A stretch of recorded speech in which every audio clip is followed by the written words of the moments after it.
Hi, good day. I am Miss Michi Segwa, or you may call me Miss Mich. I am a Montessori teacher for 14 years now, and specifically an English teacher.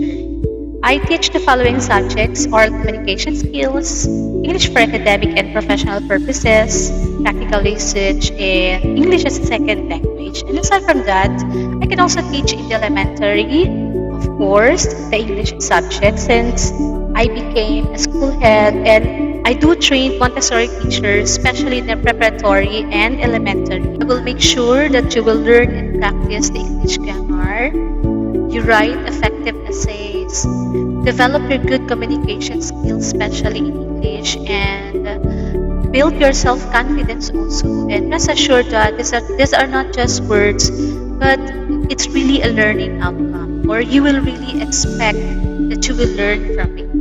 I hope that I will see you soon virtually, dear learners. Please don't hesitate to message me in my Facebook account, Michi Obonsigwa, and what else? Have a great day ahead. Kamunban, 감사합니다. See you, Thank you.